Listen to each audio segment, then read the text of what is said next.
Olá, sou a professora Marcela de Moura e aqui a gente conversa sobre periodontia. Tadinha dessa planta. Estamos gravando. Na aula de hoje, nós vamos falar sobre a terapia de suporte e essa terapia de suporte em pacientes que já sofreram reabilitações com implantes. Na aula de hoje, nós vamos tratar de termos como mucosite, periimplantite, bem como todo o tecido periimplantar de normalidade ou saudável. A terapia periodontal de suporte em si, os desafios dessa terapia para a região de implante e o que pode estar causando alterações nas regiões dos implantes já instalados, descontaminação da superfície dos implantes e frequência de retorno para esses pacientes. Aqui, nessa figura, nós temos o exemplo de um periodonto saudável e a mucosa periimplantar saudável. Só para a gente revisar, no periodonto saudável, a gente tem, vamos dar uma olhada. Então, só para a gente revisar, aqui nós temos uma figura representando o periodonto saudável e uma figura representando a mucosa periimplantar saudável. No periodonto saudável, aqui nós temos epitélio sulcular, epitélio juncional, inserção conjuntiva e as fibras da inserção conjuntiva. Na mucosa periimplantar, esse aqui é o nosso implante, ele é instalado no osso, então ele está justaposto ao osso. Nesse esquema, é possível observar novamente o implante com o epitélio juncional longo justaposto à região do implante. Não há inserção conjuntiva, inserção de fibras conjuntivas nesse caso. As fibras se localizam ao longo eixo, paralelas ao longo eixo do dente e também fibras circulares. É possível observar o epitélio sulcular e epitélio juncional longo até a crista óssea.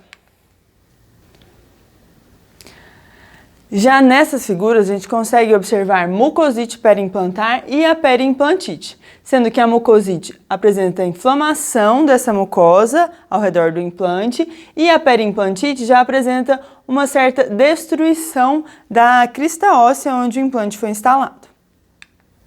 Tá difícil. A cada slide eu vou ter que cortar nesse corte.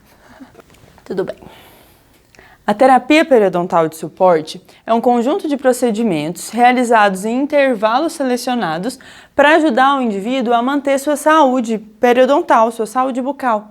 Essa manutenção, essa terapia de manutenção, ela visa ajudar com que o paciente mantenha os resultados obtidos em uma terapia periodontal e também que ele não venha a ter um agravamento do quadro.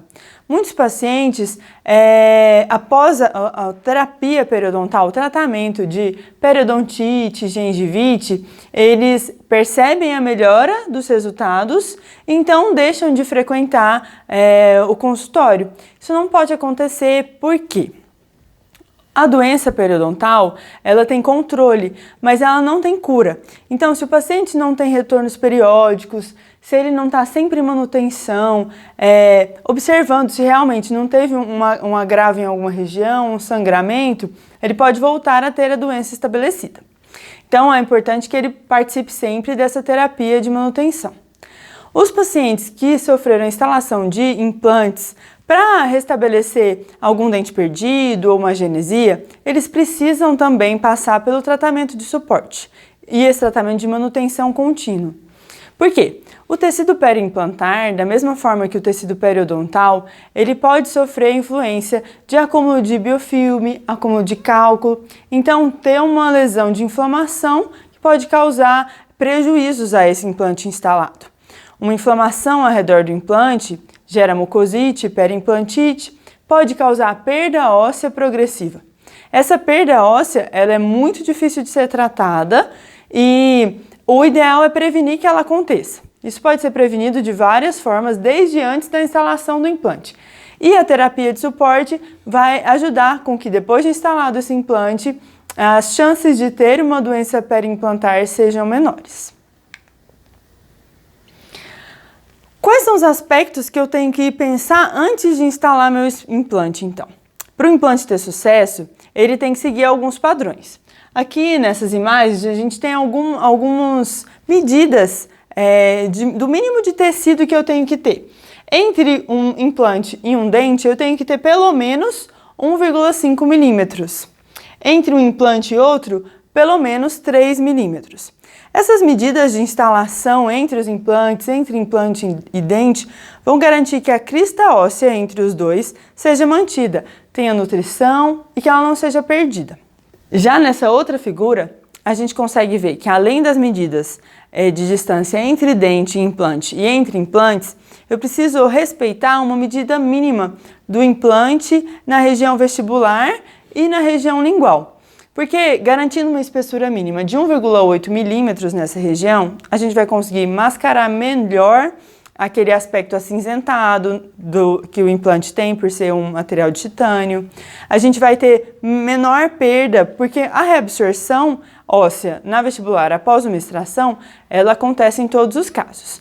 Mas se a gente conseguir uma espessura maior entre o implante e a região vestibular, essa reabsorção vai ser menor e a gente vai mascarar a perda na região.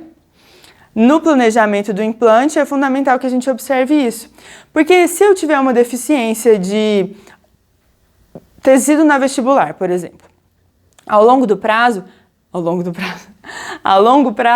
eu posso observar uma reabsorção dessa vestibular e além dos fatores estéticos, pode ser que a minha mucosa periimplantar seja reduzida, eu não tenha tecido queratinizado. Sem ter tecido queratinizado, a tendência a ter uma mucosite é muito maior, porque a região fica mais frágil, o paciente sente incômodo e dor ao escovar, então ele tem uma maior chance de ter essa doença periimplantar, porque ele deixa de escovar, porque incomoda e aí ocorre um maior acúmulo de biofilme. Pode acontecer que por essa diminuição da espessura do tecido na vestibular, tem uma retração na região. Então, com essa retração, eu tenho perdas estéticas também. A coroa tem que ser mais longa. Por isso, planejar o implante corretamente já previne todos os problemas que a gente teria ao longo do tempo depois da instalação desse implante. Além desses cuidados do planejamento, durante a minha cirurgia de instalação do implante também é fundamental que eu obedeça a alguns critérios de manipulação do tecido mole. É fundamental que esse meu tecido não esteja com tensão, que eu faça os enxertos necessários, que eu obedeça um mínimo de tecido para que a sutura seja feita, para que eu tenha uma espessura correta para que esse tecido periodontal cicatrize posteriormente. Nessa imagem, a gente tem dois implantes que foram recém-instalados. Tem até o fio de sutura presente na região ainda. E ocorreu exposição das roscas desses implantes, porque o tecido periimplantar provavelmente ficou com muita tensão e ocorreu o rompimento dessa região expondo o implante. Então ele foi perdido e esses implantes não puderam ser mantidos em boca, mesmo tendo apenas alguns dias de instalação. Outro caso que pode acontecer, e aqui a gente tem uma imagem de um implante já instalado, já com a coroa definitiva, é a retração desses tecidos e exposição da parte metálica do implante e da coroa. Nesse caso, o implante foi instalado muito vestibular. Então, ao longo prazo, ele sofreu toda a doença periimplantar e houve a exposição da região. Além disso, foi feita uma tentativa de manutenção, então nesse caso é possível observar inclusive um sequestro ósseo aqui de uma tentativa de regeneração na região. Outra deficiência que pode acontecer é que quando não é feita a manutenção do tecido vestibular, do tecido ósseo pós-alvéolo, pode acontecer a deficiência de tecido. E aqui a gente consegue observar uma concavidade vestibular que posteriormente prejudica a estética do caso. Então aqui mais um exemplo, uma figura onde a gente pode observar o escurecimento dessa região, o acinzentamento porque o tecido é fino e uma retração também expondo a parte metálica da coroa. A manutenção periodontal ela é uma extensão do tratamento periodontal. corresponde aos procedimentos realizados em intervalos selecionados para permitir aos pacientes previamente tratados de doenças periodontais a manutenção em longo prazo do estado de saúde obtido com o tratamento, prevenindo-se a ocorrência novamente das doenças, a sua recorrência e progressão de uma eventual doença. A mesma coisa nos tecidos periimplantares. Então, quando que esse tratamento tem que ser realizado? A terapia periodontal de suporte. Tradicionalmente, a gente pensa que eu tenho que realizar todo o tratamento e depois, quando esse paciente tiver alta, eu vou colocar em terapia periodontal de suporte, certo? A gente pensa que eu vou realizar terapia relacionada à causa, que é o tratamento da periimplantite, da gengivite, vou passar para a reavaliação desse paciente. Se ele tiver tudo ok, passo para a terapia cirúrgica, acesso para raspagem, realização de implantes. Depois passo para a terapia restauradora, faço a coroa desse implante, faço as próteses e, por fim, para a terapia periodontal de suporte. Mas essa não é a forma adequada de se realizar. A melhor forma é que a gente faça a terapia relacionada à causa, com a reavaliação. Então, eu passo para a terapia periodontal de suporte para ter a manutenção de todo aquele resultado que eu obtive, com tratamento de raspagem, com tratamento da gengivite, de orientação de higiene. Lembrando que nessa terapia periodontal de suporte eu também vou relembrar ao meu paciente a forma correta de higienizar, a forma correta de passar o fio dental, vou fazer controles de placa e raspagem se eu precisar. Então eu passo para terapia restauradora ou terapia cirúrgica. E da terapia cirúrgica, volto para a terapia periodontal de suporte. Vou para a terapia restauradora, volto para a terapia periodontal de suporte. Então é importante observar que essa terapia de suporte, ela está no meio de todo esse processo. Se eu faço um tratamento da doença periodontal, aí eu tenho que aguardar 2 a 3 semanas para iniciar o tratamento cirúrgico. Desse tratamento cirúrgico, eu aguardo 3 meses para poder fazer uma prótese sobre implante, por exemplo. Nesse tempo todo, se o meu paciente não está sendo acompanhado por um tratamento periodontal de suporte, ele pode se perder, ele pode desleixar da escovação, ele pode não caprichar tanto e a gente pode perder alguns dos resultados já obtidos, o que a gente não quer. Então, essa terapia periodontal de suporte tem que estar em todo o processo, tem que estar sempre acontecendo. O objetivo, então, é minimizar a progressão da doença em pacientes que tenham sido tratados. Reduzir a incidência de perda dentária por meio de monitoramento. Então, eu estou sempre monitorando, eu diminuo a chance desse paciente aparecer daqui 5 anos com um dente perdido ou querendo que eu salve um dente com uma mobilidade muito avançada que não dá para ser salvo. E evitar ao máximo a substituição protética desses dentes. E evitar, inclusive, que eu tenha uma perda óssea em volta de um implante que vai ser ainda mais difícil de reabilitar depois. A manutenção e orientação ao paciente, que tem que estar sempre recebendo reforço daquela orientação de higiene, de como manter os dentes. Preservação contínua da saúde gengival e periodontal, obtida como resultado de um tratamento periodontal ativo. Essa terapia visa conservar resultados obtidos na terapia ativa. Então, seja qual for a terapia que eu fiz, eu quero manter esses resultados, sempre com intervalos menores para que não tenha uma progressão da doença. É parte integrante do tratamento periodontal e é o único meio de garantir seus benefícios. Então, não adianta eu querer tratar agora e achar que eu vou liberar meu paciente e está tudo certo, eu salvei. Não, se eu não tiver manutenção contínua, o resultado obtido, o sucesso que eu acho que eu obtive no meu tratamento, ele pode ser perdido em 3, 4 meses. Evitar a reincidência da doença periodontal, perda de inserção contínua, reforço e educação motivacional do meu paciente. Então, o meu paciente tem que estar sempre motivado, ele tem que lembrar da necessidade. Com o tempo, eles acabam esquecendo, então a gente tem que estar reforçando essa necessidade. O que eu faço? Exame, reavaliação e nova determinação de risco do meu paciente, diagnóstico e prognóstico, motivação e reorientação do meu paciente, retratamento dos sítios recorrentes, polimento e aplicação de flúor, determinação da próxima consulta. Estudos mostram que pacientes que não são mantidos em programas de manutenção supervisionados subsequente ao tratamento mostram sinais de recorrência da doença. Tem maior chance de que essa doença reapareça. Pacientes mantidos em terapia periodontal de suporte com retornos regulares têm menor perda de inserção e menor perda dentária que pacientes que receberam menor ou nenhuma terapia de suporte.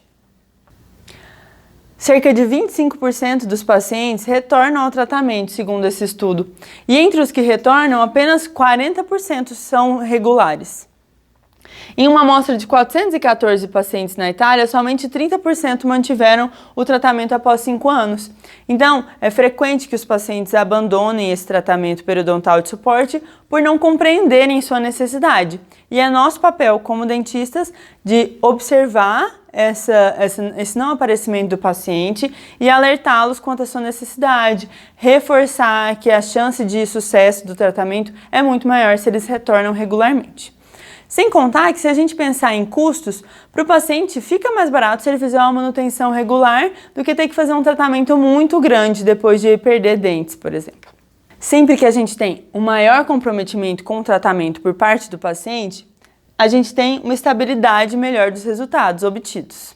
É importante reforçar isso para o nosso paciente. Pacientes que cooperam e recebem a manutenção com maior frequência têm um decréscimo na progressão dessas doenças e perdem menos dentes em relação aos outros pacientes que não passam por essa manutenção. Então, diversos estudos vêm trazendo esse resultado e reforçando a necessidade de uma manutenção. Pacientes que frequentemente recebem terapia de suporte tendem a manter os dentes por um período mais longo e desfrutam de maior saúde periodontal do que pacientes sem o tal tratamento de suporte. A gente vai observar padrão de higiene bucal do paciente, a prevalência dos sítios que exibem sangramento à sondagem após esse tratamento ativo, observar nível de inserção clínica e esse retorno vai ser feito geralmente 3, 4 meses até no intervalo de 6 meses, dependendo do caso. Paciente com grande risco ou pouco colaborador, é importante que essa manutenção, esse retorno seja feito em intervalos menores. E pacientes com menor risco e bons colaboradores que fazem realmente a higiene correta em casa, que tentam manter a saúde periodontal ao máximo, eles podem ter intervalos maiores. Sempre que o paciente retorna, a gente faz a atualização do histórico médico, uma nova anamnese, pergunta sobre mudança de algum medicamento que ele está tomando, se ele retornou ao médico, fez algum exame. Muitos pacientes a gente tem que pedir alguns exames nesse retorno. Fazemos um exame intrabucal para avaliar todos os aspectos de sondagem, avaliação de sangramento, avaliação de supuração, se tem alguma coroa com deficiência, alguma restauração precisando ser polida. E avaliação radiográfica também para observar a progressão de perda óssea. Então, no exame intrabucal, o que a gente vai observar? Profundidade de sondagem, sangramento à sondagem, presença de biofilme, o índice de biofilme, avaliação das furcas, avaliação de mobilidade, recessão gengival, exame de oclusão e a mobilidade desses dentes. Os estudos mostram que uma quantidade maior de bolsas residuais profundas remete ao aumento do risco de progressão da doença. Indivíduos com até 4 bolsas residuais, eles podem ser considerados pacientes com risco relativamente baixo. Paciente com mais de 8 bolsas residuais são considerados pacientes com alto índice de recorrência a essas doenças. Quanto ao sangramento de sondagem, a ausência de sangramento é um parâmetro confiável. Sempre que a gente observa algum sangramento, é um sinal de inflamação que deve ser melhor examinado. Probabilidade de 30% de ocorrência de perda de inserção em sítios com sangramento. Porque o sangramento é um sinal de inflamação, então se tem inflamação, pode ser que aconteça alguma perda de inserção. O sangramento está intimamente ligado à habilidade do paciente para controlar adequadamente a placa e a resposta desse hospedeiro à presença desse biofilme. E também está ligado, então, à adesão do paciente ao tratamento. Será que eu posso considerar esse paciente como um paciente que realmente está fazendo a sua parte do tratamento? Será que eu tenho que chamar ele com mais frequência para o consultório para fazer uma manutenção? E aqui nesse caso a gente está sondando mucosa periimplantar e é possível observar um sangramento. nessa fotografia é mais fácil de observar. Há uma controvérsia grande atualmente sobre a gente pode usar sondas normais periodontais, sondas metálicas, eu tenho que usar sondas plásticas, mas considerando que a superfície dos implantes já está contaminada, o uso de uma sonda metálica não vai fazer tanta diferença uma vez que já está contaminado. E uma sonda plástica seria para os sítios que eu não tenho contaminação. Então, se eu estou sondando aquele implante a primeira vez, eu não tenho certeza de como ele está, o ideal é que eu use uma sonda plástica, uma sonda de Teflon, que não vai causar nenhum dano na região. Mas se já é uma região com perda óssea, já está contaminada, o uso da sonda metálica não vai fazer tanta diferença. É importante observar ainda presença de cálculo e biofilme, que também é observado nesse exame. Esse paciente, então, vai passar pela fase de tratamento dessa terapia periodontal de suporte. Eu vou fazer manutenção do que for necessário, raspar algum sítio que estiver sangrando, tiver com acúmulo de cálculo ou biofilme. E quanto tempo vai durar essa terapia periodontal de suporte? Essa é uma pergunta que todos os pacientes fazem e eles sempre querem saber até quando eu vou ter que voltar para essa terapia de suporte, quando que vai acabar essa fase de retornos. E a gente sempre responde para eles que até a perda de todos os elementos dentários. Então, enquanto tiver dente na boca, enquanto tiver implante na boca, ele tem que fazer esse retorno. Se não tem nenhum dente na boca, não tem mais que retornar. Mas enquanto ele quiser manter os dentes na boca, o retorno de terapia de suporte é fundamental.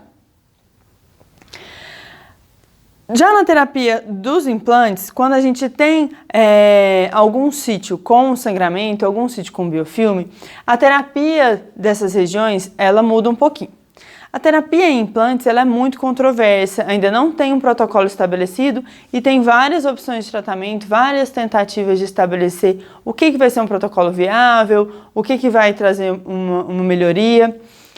Tem estudos que dizem que se o implante está contaminado, o que deve ser feito é remover esse implante e iniciar a terapia com o implante novamente depois daquele tecido estar cicatrizado. Não necessariamente a gente consegue fazer isso em todos os casos e não é porque um implante está contaminado que a gente vai logo de cara condená-lo. Então existem algumas tentativas de resolver o problema da mucosite e da periimplantite. A mucosite é mais simples, teoricamente a gente precisa descontaminar a região, mas ainda não houve perda óssea. Já na periimplantite, que é um pouco mais avançada, é mais complexo.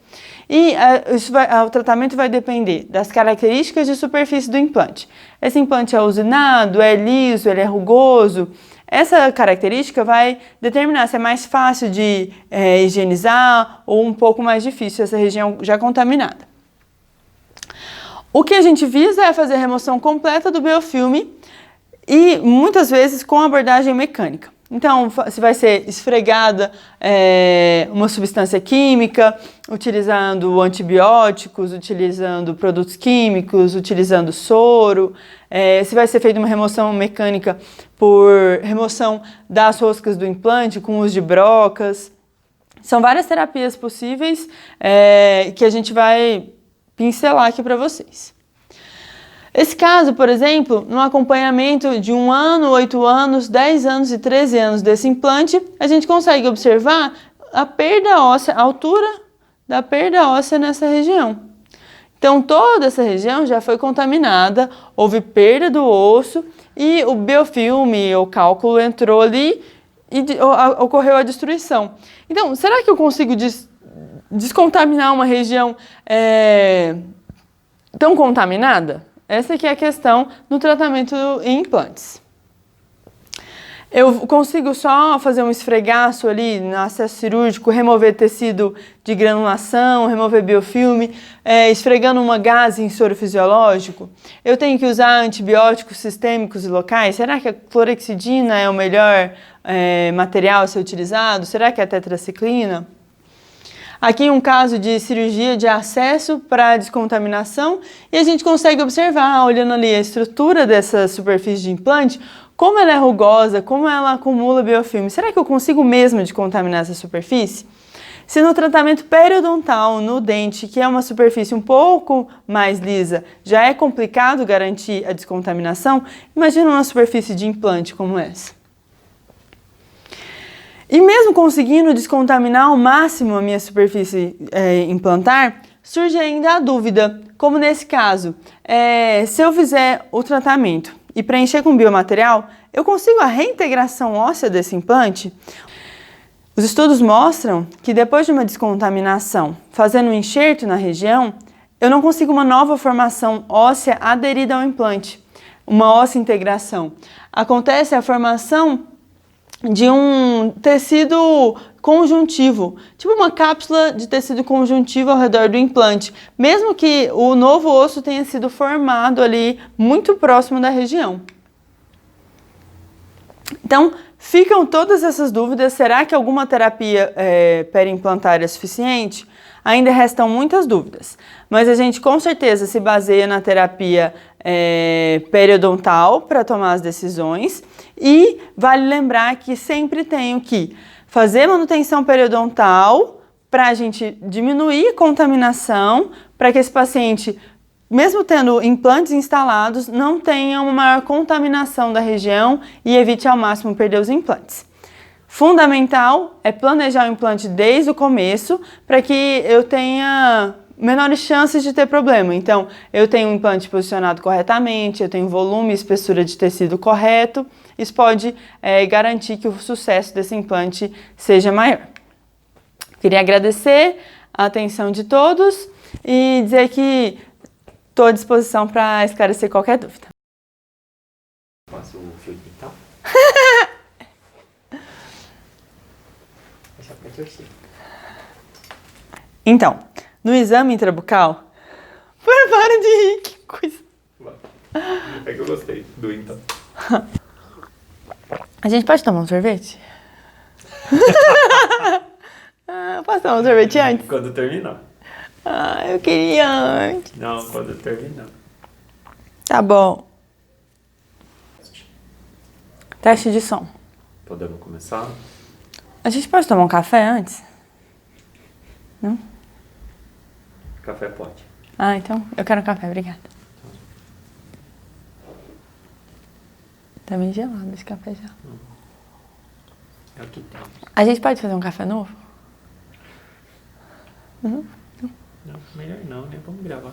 Tá bom. Depois a gente toma esse café gelado com sorvete. Tá bom, pode ser. Café com sorvete é uma boa ideia.